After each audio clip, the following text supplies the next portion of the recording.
Hari ini saya akan memberi judul khotbah saya, Allah pasti menggenapi janjinya. Bapak Ibu Saudara, berapa banyak atau berapa sering saudara merasa baik teman saudara, bos saudara, keluarga saudara, ya, bahkan sahabat saudara pernah tidak menepati janjinya kepada Bapak Ibu Saudara. Saya pernah, ya.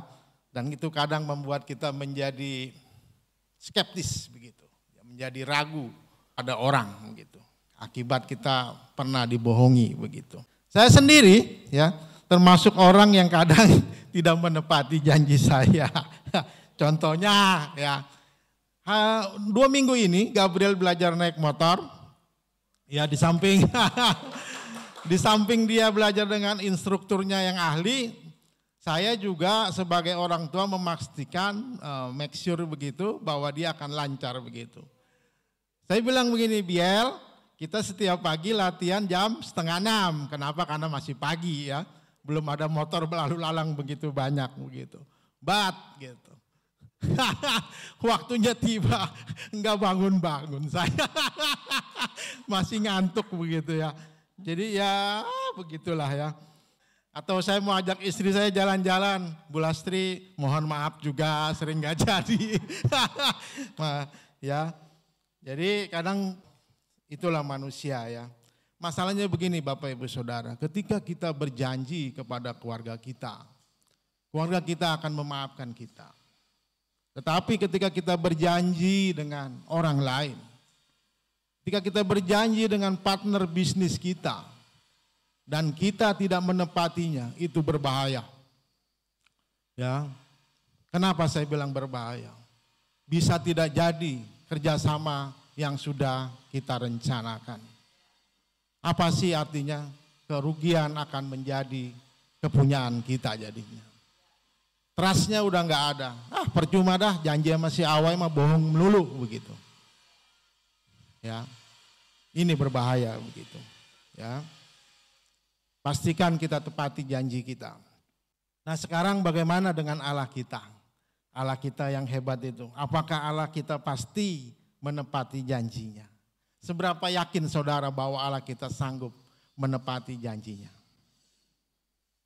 Yakin ya?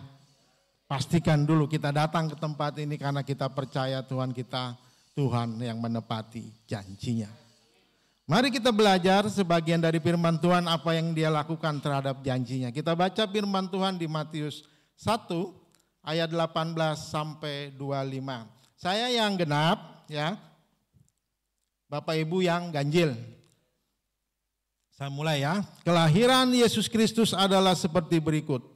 Pada waktu Maria, ibunya bertunangan dengan Yusuf, ternyata ia mengandung dari Roh Kudus. Sebelum mereka hidup sebagai suami istri. 19. Karena Yusuf suaminya seorang yang tulus hati dan tidak mau mencemarkan nama istrinya di muka umum, ia bermaksud menceraikannya dengan diam-diam. 20. Tetapi ketika ia mempertimbangkan maksud itu, malaikat Tuhan nampak kepadanya dalam mimpi dan berkata, Yusuf anak Daud, janganlah engkau takut mengambil Maria sebagai istrimu, sebab anak yang di dalam kandungannya adalah dari Roh Kudus.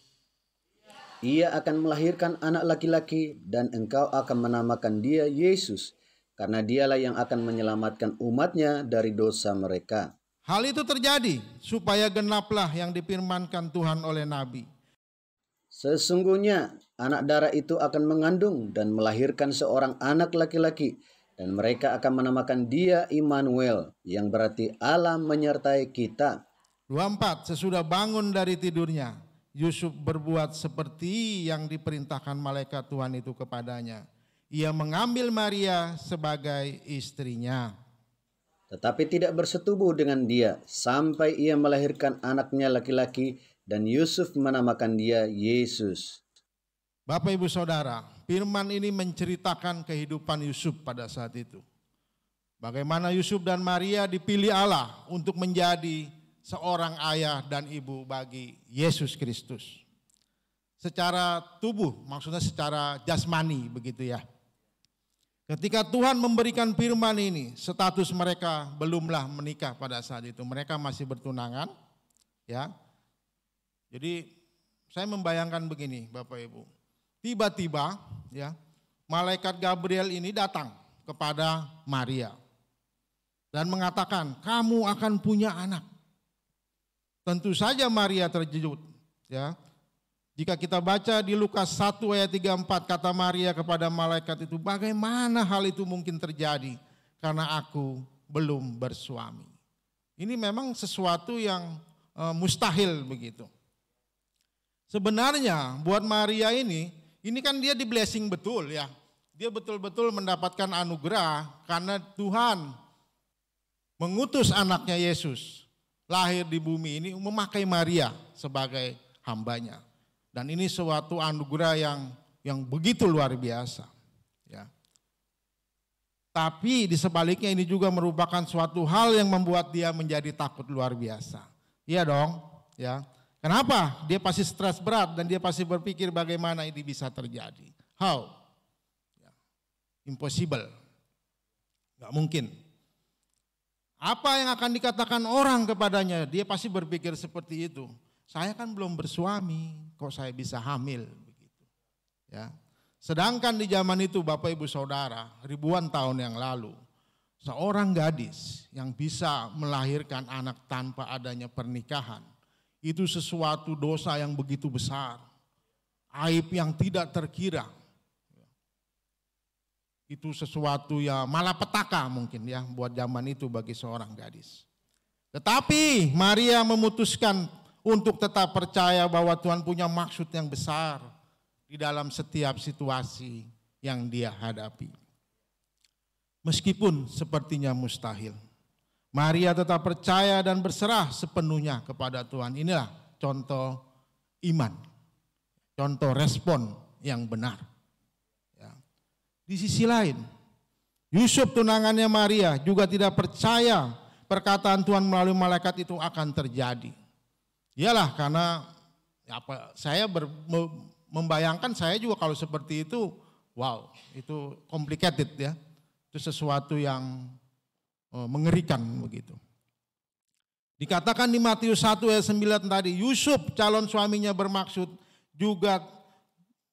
menceraikannya dengan diam-diam. Karena sebagai manusia biasa, Yusuf juga terkejut mendengar berita ini. Kok bisa ya tunangan saya hamil padahal saya belum menjadi suaminya. Itu respon Yusuf pada saat itu. Bersyukurnya. Malaikat juga berbicara kepada Yusuf melalui mimpi sehingga ia tidak jadi menceraikan Maria. Dikatakan di Matius 1:20, tetapi ketika ia mempertimbangkan maksud itu, malaikat Tuhan nampak kepadanya dalam mimpi dan berkata, Yusuf, anak Daud, janganlah engkau takut mengambil Maria sebagai istrimu. Sebab anak yang di dalam kandungannya adalah dari Roh Kudus. Bapak Ibu Saudara, kisah pengalaman Yusuf dan Maria ini adalah suatu refleksi bagi kehidupan kita. Dan ini enggak jauh-jauh terjadi dalam kehidupan manusia juga saat ini.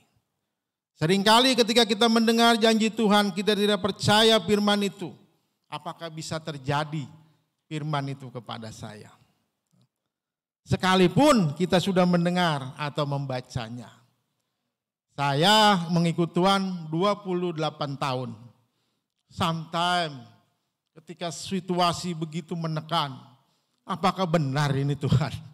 Ya. Pertanyaannya, jangan kita biarkan keraguan kita itu menekan kita selamanya. Putuskan pada hari itu juga Tuhan, aku memilih percaya kepadamu. Seperti Maria, situasinya begitu mengejutkan, tapi dia tetap percaya. Ya, kita sering merespon menurut jangkauan pikiran kita, prediksi kita, bahkan menurut kekuatan kita. Itu yang saya lakukan kadang selama ini. Kalau lagi happy enggak Bapak Ibu Saudara, gampang. Tapi kalau lagi susah itu, susahnya kalau lagi seperti, waduh bagaimana begitu, seolah-olah enggak ada jalan keluar, itulah. Di situ kita melihat bagaimana respon kita kepada Tuhan? Apakah tetap percaya ataukah tidak? Ya, saudara yang memutuskan. Ya. Pertanyaannya, mengapa Allah pasti menggenapi janjinya? Karena yang pertama, Allah sudah berjanji. Ayat 22 berkata, hal itu terjadi supaya genaplah yang difirmankan Tuhan oleh Nabi. Sesungguhnya anak darah itu akan mengandung dan melahirkan seorang anak laki-laki dan mereka akan menamakan dia Immanuel. Apa itu Immanuel? Allah menyertai kita. Allah menyertai jemaat Dalung. Ya, itulah Allah Immanuel. Dan itu juga sudah dinubuatkan di Yesaya 7 ayat yang ke-14. Firman Tuhan berkata, sebab itu Tuhan sendirilah yang akan memberikan kepadamu suatu pertanda. Sesungguhnya seorang perempuan muda mengandung dan akan melahirkan seorang anak laki-laki dan ia akan menamakan dia Immanuel. Bapak Ibu Saudara, Allah sudah berjanji. Allah sudah menubuatkan pada zaman Nabi Yesaya jauh ribuan tahun sebelumnya bahwa seorang wanita muda atau seorang anak darah akan melahirkan seorang anak yang namanya Immanuel. Sekalipun menurut sebagian besar itu tidak mungkin terjadi, tetapi karena Tuhan yang menubuatkan ini, itu pasti digenapi sesuai perkataannya. Titus 1 ayat 2 berkata begini, dan berdasarkan pengharapan akan hidup yang kekal, yang sebelum permulaan zaman sudah dijanjikan oleh Allah yang tidak berdusta. Saya garis bawahi, yang tidak berdusta. Sejak ribuan tahun Allah kita tidak pernah berdusta. Kalau sampai hari ini pengharapan saudara belum terjadi, itu bukan karena Allah kita berdusta, karena belum waktunya. Karena firman Tuhan, waktu yang tepat itu datang dari Tuhan. Ya. Ayat ini meyakinkan kita bahwa Allah itu begitu setia pada janjinya. Bahkan di Matius 1:16 firman Tuhan berkata begini, Yakub memperanakan Yusuf suami Maria yang melahirkan Yesus yang disebut Kristus. Ya. Sebelumnya sudah dijanjikan ribuan tahun yang lalu. Jadi, mengapa kita dapat mempercayai firman Tuhan, Bapak Ibu Saudara? Karena Dia yang berjanji, Dia yang merancang, dan sampai menggenapi semua janjinya. Dia itu, mungkin kalau sekarang apa namanya ya Bu, blueprint ya Bu. Sudah ada cetak birunya begitu. Itulah, itu kalau manusia, itu HP juga udah di blueprint semua. Begini. Seperti itu. 15 tahun yang lalu, Tuhan berbicara kepada Pastor Bambang. Pastor saya dulu, mentor saya juga di Denpasar yang sekarang memimpin di Nusa Dua. Dia berjanji, Tuhan berjanji melalui Pastor Bambang bilang begini, Pak Awai, engkau akan disembuhkan. Wow, waktu itu umur saya masih sehat banget, 37 tahun. Ya, sesuatu yang impossible saya bisa sakit begitu. Ya masih kencang begitu, usaha juga maju begitu. Apa yang terjadi saudara? 3 bulan kemudian saya terkena serangan sakit jantung. Jantungnya bukan biasa Pak, sakit serangan jantung akut. Ya. Serangan jantung yang nggak ada obatnya, orang bilang begitu. Saya dibawa ke rumah sakit Surya Husada, ditolak, dikirim ke Sangla. Ada 6 dokter pada saat itu yang menangani saya. Dia bilang begini kepada istri saya, Bu, suami ibu nih tunggu mujizat aja. Kalau udah ngomong begitu udah game dah biasanya. Udah kagak ada jalan dah. Ya. Kalau 6 dokter bilang begitu, di atas 90% udah benar begitu. Ya. Tetapi janji Tuhan harus digenapi dalam hidup saya. Saya perkatakan firman Tuhan. Tuhan, Kau sendiri yang sudah berjanji bahwa saya akan sembuh. Saya enggak diam aja, saya declare janji Tuhan. Saya perkatakan itu. Sampai 2 tahun. Setiap pagi kan saya jalan. Saya harus jalan kaki supaya jantung saya kuat. Di perjalanan itulah saya berkatakan firman Tuhan. Aku pasti disembuhkan. Firman Tuhan tidak pernah berdusta. Buktinya hari ini saya berdiri di sini bicara. Begitu ya. Itulah firman Tuhan. Ya. Itu semua karena janji Tuhan. Jadi kalau Bapak Ibu Saudara mendapat janji Tuhan, pegang aja sampai itu terjadi. Saya percaya hidup memang ada up and down. Ketika saudara sepertinya sudah mau menyerah, ingat aja firman Tuhan. Yes, aku harus bertahan. Aku harus survive. Yang kedua, karena Allah punya rencana yang besar bagi manusia siapa? Kita semua. Matius 1 ayat 21 dan 23 berkata begini. Ia akan melahirkan anak laki-laki dan kau akan menamakan dia Yesus. Karena dialah yang akan menyelamatkan umatnya dari dosa mereka. Sesungguhnya anak darah itu akan mengandung dan melahirkan seorang anak laki-laki dan mereka akan menamakan dia Immanuel yang berarti Allah menyertai kita. Allah punya rencana untuk menyelamatkan umat manusia yang berdosa. Dan untuk menyelamatkan manusia harus ada korban. Korban yang tidak bercacat celah. Siapa itu? Yesus. Manusia yang tidak dilahirkan dari hubungan biologis secara umum, ya bukan seperti itu. Kita semua dilahirkan oleh orang tua kita, oleh ibu kita itu secara hukumnya secara biologis. Terjadi hubungan yang namanya suami istri baru dan lahirlah kita seperti itu. Yesus, dia lahir karena kuasa Roh Kudus. Ya. Maka Allah merancang seorang anak bernama Yesus yang lahir melalui seorang anak darah yang bukan hasil dari perkawinan manusia. Yang menjadikan dia satu-satunya yang kudus dari Allah. Satu-satunya yang layak menjadi korban bagi penebusan dosa kita. Dia juga disebut Immanuel yang artinya Allah menyertai kita. Ada sebuah cerita, ini film yang sangat inspiratif.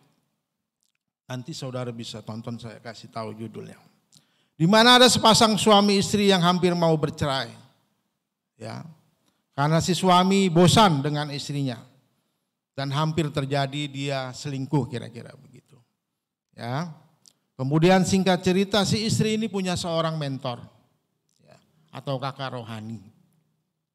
Yang mengajak dia untuk berperang dengan masalah hidupnya melalui kuasa doa.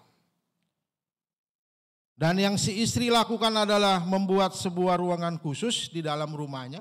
Dia buat suatu tempat begitu khusus untuk berdoa. Jadi istrinya ini bertindak, ya dia nggak diam begitu. Banyak orang bilang bahwa keluarga ini akan hancur berantakan karena udah nggak ada harapan lagi. Tetapi karena si istri ini punya senjata, ya ini doa, dia mampu bertahan dalam situasi tersebut. Senjatanya dia ini bukan tapi doa. Senjatanya dia ini enggak komplain, tapi berdoa, meminta pertolongan Tuhan. Dan kemudian ternyata Tuhan punya rencana dan rancangan yang besar bagi si istri. Si anak ini yang nakal luar biasa, setelah dia lakukan doa khusus ini, anak ini menjadi bertobat. Dia belajar berdoa kepada Tuhan. Ya. Bukan hanya anaknya, suaminya juga bertobat. Jangan main-main saudara dengan kuasa doa. Jangan main-main. Kita orang percaya senjata kita ini bukan kemampuan, bukan power, tetapi doa. Ya, itulah senjata yang paling hebat bagi orang percaya. Dan akhir cerita, keluarga ini dipulihkan. Semua sifat dari kesombongan, keras kepala dilembutkan oleh Tuhan karena kuasa doa. Ya, Bapak Ibu bisa menonton film Kristen ini, bagus. Judulnya War Room. Ya, ruang doa, ruang Begitu. Ini bagus, bisa ditonton. Yang ketiga, mengapa Allah pasti menggenapi janjinya? Membuktikan tidak ada yang mustahil bagi Tuhan. Tidak ada yang mustahil bagi Tuhan. Matius 1 ayat 25 berkata begini, tetapi tidak bersetubuh dengan dia sampai ia melahirkan anaknya laki-laki dan Yusuf menamakan dia Yesus. Benar ya tadi ya, tanpa adanya persetubuhan Yesus dilahirkan. Artinya meskipun Yusuf dan Maria tidak bersetubuh, Yesus dilahirkan sesuai penggenapan janji Tuhan. Bapak Ibu Saudara, kisah Natal ini dipenuhi dengan banyak peristiwa. Masih ingat kemarin ya? Minggu kemarin Pastor Roni menceritakan tentang kehidupan Zakaria dan Elizabeth. Di situasi umur yang begitu tua, yang secara medis tidak mungkin dia melahirkan, terjadi. Inilah keajaiban yang dari Tuhan. Ya, yang kedua, hari ini yang sedang kita bahas, demikian juga Maria, sekalipun masih perawan dan belum menikah, dia bisa punya anak. Ya, yaitu Yesus yang kita sembah saat ini. Itu juga membuktikan bagi Tuhan tidak ada yang mustahil baginya. Ya, tidak ada yang mustahil. Saya meyakini betul. Saya berharap setiap saudara, kalau saya mau flashback ini, saya berharap setiap saudara punya hubungan pribadi dengan Tuhan. Punya memori bagaimana Tuhan bertindak ketika saudara mengalami situasi sulit. Dan saya tahu ketika kita punya satu situasi Tuhan menolong kita, itu enggak akan membuat kita menjadi give up dalam segala situasi ke depannya. Karena kita ingat, Tuhan tidak pernah meninggalkan kita. Begitu juga saya dulu. Saya terus ingat bahwa Tuhan pasti menggenapi janjinya. Kalau saya sampai, ya mungkin saya bisa melenceng kanan kiri, tetapi saya memutuskan untuk on the track. Itu karena saya ingat, saya nggak mau sampai Tuhan yang udah begitu baik, saya kurang ajar begitu. Siapa saya? Milikilah hubungan dengan Tuhan. Hubungan yang sifatnya personal. Bapak Ibu Saudara, Tuhan kita Tuhan yang luar biasa. Saya mau tutup dengan Lukas 1 ayat 37. Firman Tuhan bilang begini, sebab bagi Allah tidak ada yang mustahil. Bagi Allah tidak ada yang mustahil bagi jemaat Dalung. Enggak ada yang mustahil. Kita sedang membangun, merestorasi gereja yang akan kita tempati tanggal 18. Kita percaya Tuhan hadir. Tuhan mencukupi apa yang menjadi kebutuhan kita. Kenapa saya begitu yakin? Awal gereja Dalung ini berdiri, saya berserta Pastor Roni, Ibu Mita dan yang lainnya keliling berdoa. Berdoa bagaimana kita minta tempat untuk bergereja. Pas kita berdoa di depan pintu pagar itu, saya ingat Pastor Roni, ya, sekarang terjadi. 3 tahun kita free, kecuali kita bayar listrik dan bayar security.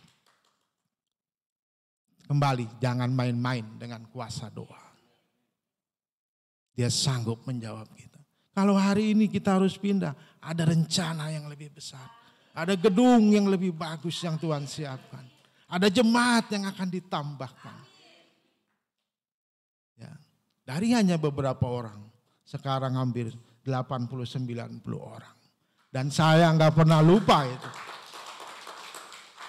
Saya meyakini kita akan bergerak ke angka 200. Ya. Amin ya Bapak Ibu Saudara. Tentu saja saudara dan saya harus bekerja dengan giat, ya, mencari jiwa baru. Ya, bagi Tuhan tidak ada yang mustahil. Saya ada satu kesaksian yang luar biasa Bapak Ibu, ini kisah nyata, kisah yang inspiratif sekali di Natal. Sama kejadiannya Natal ini terjadi 4-5 tahun yang lalu. Saya punya seorang teman, dia seorang ibu yang ditinggal suaminya. Dia punya anak 3 yang masih kecil. Saat itu dia mengalami satu sakit penyakit yang cukup serius, yaitu pendarahan. Pendarahannya ini luar biasa ya. Bukan pendarahan biasa. Sampai 6 hari dia dirawat, enggak sembuh juga. Enggak berhenti itu pendarahan. Saya datang bersama istri saya berdoa buat dia. Saya begitu terenyuh karena dia situasinya cukup sulit juga dalam keuangannya juga begitu sulit. Kami berdoa bersama istri saya. Dia bilang begini kepada saya, Pak Awai, ini kan pertama kali saya mengalami Natal. Dia bilang, ini sedih saya. Imannya besar sekali. Saya pengen sebelum Natal ini, saya disembuhkan. Supaya saya bisa merayakan bersama anak-anak saya. Saya aminkan, yes Ibu, terjadi. Saudara tahu apa yang terjadi? Dia bilang begini, Pak, kemarin saya kan datang lagi tuh setelah itu. Saya ketua netnya waktu itu. Saya datang lagi, bahwa saya melihat sewaktu saya mata saya memandang ke jendela, saya melihat ada Tuhan Yesus di atas memandang saya. Dia bilang, wow, benarkah itu Ibu? Saya bilang begitu. Benar. Dia melihat saya, dia bilang begitu. Dan saudara apa tahu yang terjadi? Enggak perlu pakai 6 hari lagi. Enggak perlu lagi 12 hari. Kalau kita baca di firman Tuhan ada sampai 12 tahun orang mengalami pendarahan. Besoknya dia pulang ke rumahnya.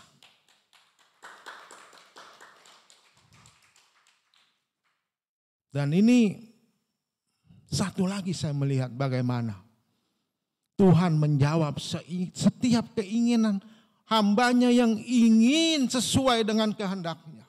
Dia sembuh itu pasti kehendak Tuhan. Dia ingin merayakan Natal bersama anak-anaknya itu satu kehendak yang sesuai dengan kebenaran firman. Saya percaya jemaat Dalung, apapun situasi saudara pada saat ini. Mungkin bukan sakit. Mungkin ada hubungan suami istri yang perlu dipulihkan. Mungkin ada pengharapan doa yang belum dijawab. Mungkin ada pekerjaan sampai sekarang gaji saya terus seperti ini. Natal ini. Minta kebaikan Tuhan terjadi. Firman berkata, tidak ada yang mustahil bagi Tuhan. Ada amin saudara. Bawa cerita ini. Bahwa Natal ini akan membawa satu terobosan bagi kehidupan Bapak Ibu Saudara. Ini kisah nyata.